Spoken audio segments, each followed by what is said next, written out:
నమస్తే. May month వృషభ రాశి ఫలాలు మనం చూద్దాం. చూడబోయే ముందు మే రాశి మంత్ గనుక మనం చూసుకుంటే ఈ మే మంత్ అంతా మనకి ఆల్మోస్ట్ వైశాఖ మాసంతో నిండి ఉంది.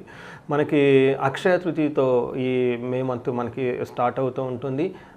ఈ అక్షయ తృతీయకి సంబంధించి దానితో పాటు కూడా విశేషంతో కలుపుకొని మనకి మే మంత్ మనకి వైశాఖ పూర్ణిమ అని వస్తుంది. దీన్ని బుద్ధ పూర్ణిమ కూడా అని అంటారు. ఇది కూడా చాలా విశిష్టమైన రోజు, ఎంతో విశిష్టత కలిగిన రోజు. అంతేకాకుండా వైశాఖ మాసంలో ఉదక దానం మహాదానం, అంటే ఉదక దానం చేస్తే విష్ణులోకం ప్రాప్తిస్తుంది అని చెప్పేసి మనకు పురాణాలు శాస్త్రాలు వివరించారు. ఈ మాసంలో నీటిని గనక ఉదకం అంటే నీరు అంటారు. నీటిని గనక దానం చేస్తే ఎంతో పుణ్యం, శ్రేయస్కరం. అందుకని ఈ మంత్లో చలివేంద్రాలు ఏర్పాటు చేయటము, తర్వాత పక్షులకి, మృగాలకి, కాకులకి వీటన్నిటికీ కనుక నీళ్లు పెట్టడం చేస్తే ఎంతో పుణ్యం వస్తుంది. అయితే ఇప్పుడు కాలం మారిన అనుగుణంగా కాబట్టి చలివేంద్రాలు అవన్నీ లేవు కాబట్టి మీరు ఎవరైనా కనుక దానం చేయదలుచుకుంటే ఒకటి లేదంటే 2-3 రాగి చెంబులు తీసుకొని దానికి పసుపు కుంకుమ పెట్టి అందులో చక్కటి మంచినీళ్ళు పోసి కొంచెం తేనె కానీ కొంచెం యాలుక్కాయ కానీ ఒకటేసి మీకు తెలిసిన బ్రాహ్మణులు ఎవరిని ఉంటే భక్తిపూర్వకంగా వాళ్ళకి ఇవ్వండి. ఇచ్చి వాళ్ళ దగ్గర ఆశీర్వాదం తీసుకోండి.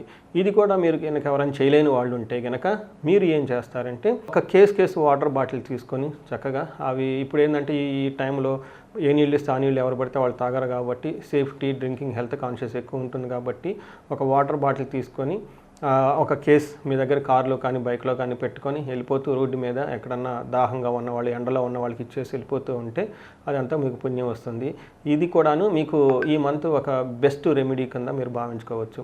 అయితే మనకి వృషభ రాశి కనుక చూసుకుంటే మే మంత్ ఎలా ఉండబోతుంది మే 2025లో చూస్తే వృషభ రాశి వారికి ఇందులో నక్షత్రాలు కనుక చూసుకుంటే కృతికా నక్షత్రం 2, 3, 4 పాదాలు, రోహిణి 1, 2, 3, 4 పాదాలు, మృగశిర 1, 2 పాదాలంతా మనకి వృషభ రాశిలో ఉంటాయన్నమాట. నక్షత్రం మనకి పేరు బలం కనుక చూసుకుంటే వాళ్ళకి ఈ, ఊ, ఏ, ఓ, వా, వి, వు, వే, ఓ అన్న అక్షరాలు కూడాను వాళ్ళని అందరూ పిలిచే పేరు, అందరూ కామన్గా పిలిచే పేరు. బాగా ఈ నక్షత్రం ఈ పేరుతో కనుక ఇప్పుడు నేను చెప్పిన అక్షరాలతో కనుక ఉంటే వాళ్ళది కూడా వృషభ రాశి అవుతూ ఉంటుంది. ఇందులో మనకి సూర్యుని యొక్క గ్రహస్థితి మనం గనక గమనించుకుంటే సూర్యుడి సంచారం వృషభ రాశిలో మే 14వ తారీఖున, తర్వాత మే 7th నుంచి బుధుడు మేషరాశిలోను, శుక్రుని సంచారం మీనరాశిలోను, కుజుడు కర్కాటక రాశిలో ఉన్నారు. ఇవే కాకుండా 3 ముఖ్యమైన గ్రహాలు కూడా మే మంత్లో మారుతూ ఉన్నాయి. అవి గురు గ్రహము, రాహుకేతువుల యొక్క గ్రహం. ఈ యొక్క గ్రహస్థితిని గనక మనం అనుసరించి గనక చూస్తే మనకి లఘు గోచారం, సూక్ష్మ గోచారం అన్న ఒక కాన్సెప్ట్ మహర్షులు మనకి ఇచ్చారు. దీని ప్రకారం వార్తల్లో ముఖ్యాంశాలలాగా ముందుగానే మనం చక్కగా తెలుసుకోవచ్చు ఎలా ఉండబోతుంది మంత్ అంతా. దాని ప్రకారం మనం చూసుకుంటే వృషభ రాశి వాళ్ళకి స్థాన నాశనం, ధనలాభము, పరాభవము, ఇన్సెక్యూరిటీ, అసలు భయప్రదంగా ఉండే అవకాశం ఎక్కువగా ఉంది. అంటే ఒక రకంగా చూసుకుంటే వృషభ రాశి వాళ్ళకి కొంచెం ఇబ్బంది పడే పరిస్థితులు ఎక్కువగా ఉంది. అంటే వాళ్ళకి ఎక్కడైతే అవమానం చేయాలని కొంతమంది అనుకుంటారో వాళ్ళు మిమ్మల్ని అవమానం చేయలేరు. ఎవరైతే మీకు సెక్యూరిటీ సేఫ్గా ఉంటారో వాళ్ళు మీకు సెక్యూరిటీ సేఫ్గా అయితే ఉండరు. ఇబ్బందులు పడే సిచ్యువేషన్స్ ఎక్కువగా ఉంది. ధనలాభం రావాల్సిన చోట ధనలాభం రాదు. అలానే మీరు ఉద్యోగం కనుక ఏమైనా కనుక చేస్తూ ఉంటే అందులో కొంచెం ఇబ్బంది పడే అవకాశం ఎక్కువగా ఉంది. నాకు రీసెంట్గా ఒక ఫోన్ కాల్ వచ్చిందండి. వీళ్ళు అమెరికాలో ఉన్నారు, చాలా కష్టపడి జాబ్ తెచ్చుకున్నారు పాపం. అయితే ఈ జాబ్ అయితే వచ్చింది కానీ ఈ జాబ్ వచ్చిన తర్వాత ఒక ప్రాజెక్ట్ ఇంకా అసైన్మెంట్ చేయలేదన్నమాట. దీంతో వాళ్ళు బాగా ఇన్సెక్యూర్గా ఫీల్ అయిపోతూ ఉన్నారు. ఏంటండి జాబ్ వచ్చినంత ఆనందం ఉంది కానీ ఇంకా ప్రాజెక్ట్ అసైన్ చేయలేదు, అసలు ఇస్తారా లేదా, వచ్చినట్టు పోతున్నాయి అని చెప్పేసి చాలా ఇబ్బంది పడిపోయి ఉన్నారు. వృషభ రాశి వాళ్ళకి మే మంత్లో 14 తర్వాత చాలా ఇంప్రూవ్మెంట్ ఉంటుంది. దానికి ముందు మాత్రం చాలా కొంచెం ఇబ్బందికరమైన ఉండే పరిస్థితులు ఎక్కువగా ఉన్నాయి. మే 14 తర్వాత గురువు మారటం ద్వారా వీళ్ళకి పెళ్లి కాని వాళ్ళకి పెళ్ళిళ్ళు అయ్యే యోగ్యత కానివ్వండి. సో ఇవన్నీ చాలా మంచి శుభ పరిణామాలు ఇలా లైఫ్లో జరిగే అవకాశం చాలా ఎక్కువగా ఉంది. నాది ఉగాది రాశి ఫలాలు వృషభ రాశి వాళ్ళకి చాలా క్లీన్గా ఎక్స్ప్లెయిన్ చేశాను. వాళ్ళు అందులో శని, రాహు, గురువులు మీకు ఏ విధంగా ఉపయోగపడుతున్నారు, ఎలా మంచి చేయబోతున్నారు అనేది. అయితే ఇప్పుడు మన ఈ సిచ్యువేషన్లో మే మంత్ రాశి ఫలాలు మనం చూసుకుంటే కనుక చూస్తే మే మంత్ ఎలా ఉండబోతుంది వీళ్ళకి చూస్తే ఇందులో సూర్యుడు వల్ల ఫస్ట్ హౌస్లో ఉండటం వల్ల ఏమని చెప్తారంటే మనకు మహర్షులు సంస్కృతంలో ఏం చెప్తారంటే దేహార్తి సత్వం సంతాప కాలాతిక్రమణ భోజనం బంధుమిత్ర సుహృద్వేష చంద్రరాశిగతో రఘు అని మనకి సంస్కృతంలో చెప్తూ ఉంటారు. దాని ప్రకారం ఏంటంటే దేహార్తి అంటే శరీరంలో బాధపడే అవకాశం ఎక్కువగా ఉంటుంది. తర్వాత దేహాతి సత్వం సంతాప, దేహాతి సత్వం అంటే మనసులో సంకోచం, అకాల భోజనం సంతాప అంటే మనసులో ఏదో ఒక బాధపడుతూ ఉంటాం అనమాట. కాలాతిక్రమణ భోజనం, టయానికి భోజనం చేయకుండా ఉండటము. బంధుమిత్ర సుహృదేశ, బంధువులతోటి మిత్రులతోటి ఫ్రెండ్స్ తోటి ద్వేషపూరితమైన వాతావరణం ఎక్కువగా మనకు కలిగించే అవకాశం ఎక్కువగా ఉంటుంది. దానితో పాటు కాకుండా వాళ్ళకి ఫస్ట్ హౌస్లో ఉండి 7th హౌస్లో దృష్టి ఉండటం వల్ల ఏదైనా కనుక ట్రావెల్స్ చేస్తే అందులో ఇబ్బంది పడే అవకాశం ఎక్కువగా ఉంటుంది. వైఫ్ వీళ్ళకి పెళ్ళైన వాళ్ళకి భార్య అనారోగ్యానికి గురే అవకాశం ఎక్కువగా ఉంది. అంటే సూర్యుడు వల్ల వీళ్ళకి కొంచెం ఇబ్బంది పడే అవకాశం ఎక్కువగా ఉంది. కొంచెం జాగ్రత్తగా ఉండాలి. అది కూడా ప్రొఫెషన్ రిలేటెడ్ మ్యాటర్స్లో ఇబ్బంది పడే అవకాశం చాలా ఎక్కువగా ఉంటుంది.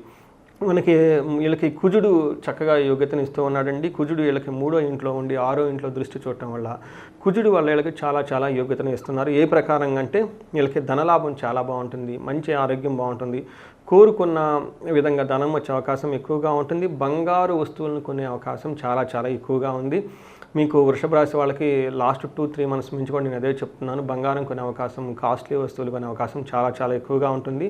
ఇన్ కేస్ మీరు ఇప్పటిదాకా కొనకపోతే ఇంకా మీకు ఈ అవకాశం 1 more month అంతా ఉంది. అండ్ అక్షయ తృతీయ కూడాను మనకి వైశాఖ మాసంలో బంగారం కొంటే ఇంకా చాలా మంచిది. కాబట్టి బంగారం ఇప్పటిదాకా కొంటే గుడ్, లేదంటే ఇప్పటిదాకా లేని వాళ్ళు ఇంకా ప్రయత్నం చేయండి. బంగారం కొనే అవకాశం మీకు జ్యోతిష శాస్త్రం ప్రకారం చాలా అనుకూలంగా ఉందని మనం చెప్పాలి.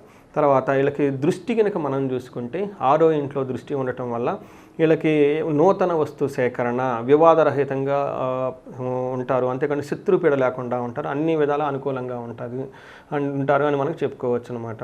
అయితే 10వ ఇంట్లో దృష్టి ఉండటం వల్ల వృషభ రాశి వాళ్ళకి ప్రొఫెషన్ రిలేటెడ్ మ్యాటర్స్లో బాగా ఏమంటారంటే ఎక్కువగా కష్టపడాల్సిన టైం ఎక్కువగా వస్తుంది. సదా తిరుగుతూ ఉండే ఉద్యోగం, అన్కంఫర్టబుల్గా అంటే అప్పటిదాకా కంఫర్టబుల్గా ఉన్న జాబు మీకు ఏమని చెప్తారంటే చాలా ప్రెషర్ఫుల్గా అటు ఇటు బాగా తిరుగుతూ అంటే ఏమని చెప్తారంటే ప్రశాంతత లేకుండా కొంచెం అటు ఇటు తిరుగుతూ చేయాల్సిన జాబ్ సిచ్యువేషన్ పరిస్థితి మీకు ఎక్కువగా వస్తుంది.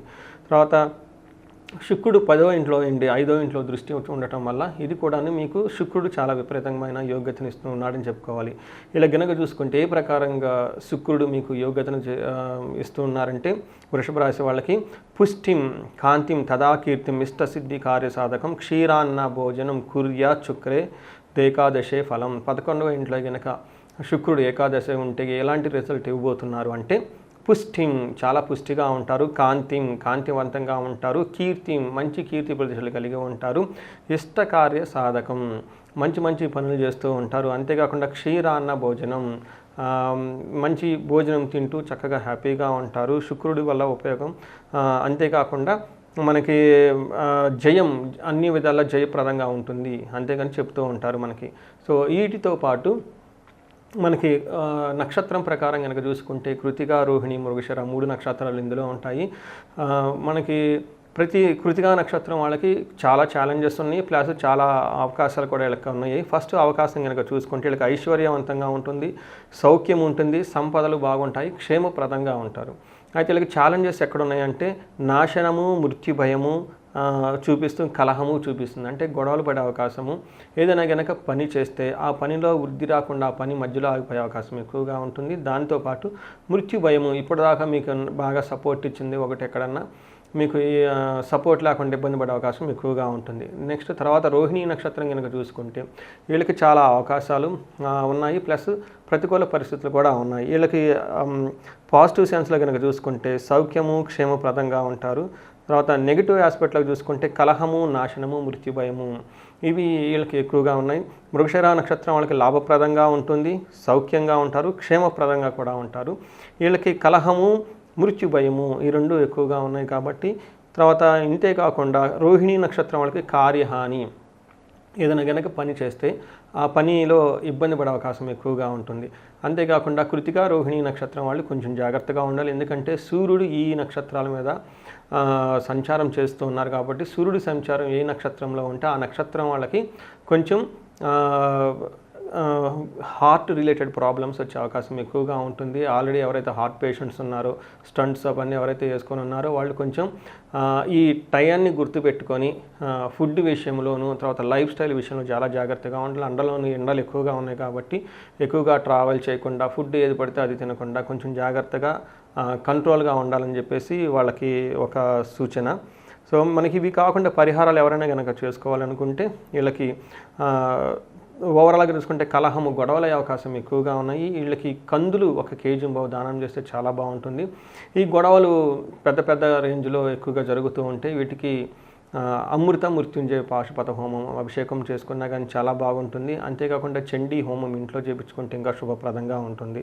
వీళ్ళకి మృత్యు భయం కూడా ఎక్కువగా జరుగుతూ ఉంటుంది కాబట్టి ఇంకా ఏమైనా కనుక వీళ్ళకి యక్ష రాక్షస పీడలు, దుష్టి గ్రహ పీడలు, తర్వాత వీళ్ళని చూసి ఏడ్చేవాళ్ళు ఎవరైనా ఉంటే కనుక వీళ్ళకి మన్యు పాశుపత అభిషేకం చేయించుకుంటే వీటికి సరైన సమాధానం చెప్పుకోవాలి. ఇవి కాకుండా ఇంకా వేరే ప్రాబ్లమ్స్ ఏమైనా ఉంటే కనుక ఇండివిజువల్గా జాతకం చూసి పెళ్లి విషయాల్లో కానివ్వండి, తర్వాత ఇంకా కొన్ని వేరే జాబ్ ఆపర్చునిటీస్ చూస్తే ఇంకా చాలా క్లారిటీగా మనం వాళ్ళకి గైడెన్స్ ఇవ్వచ్చు.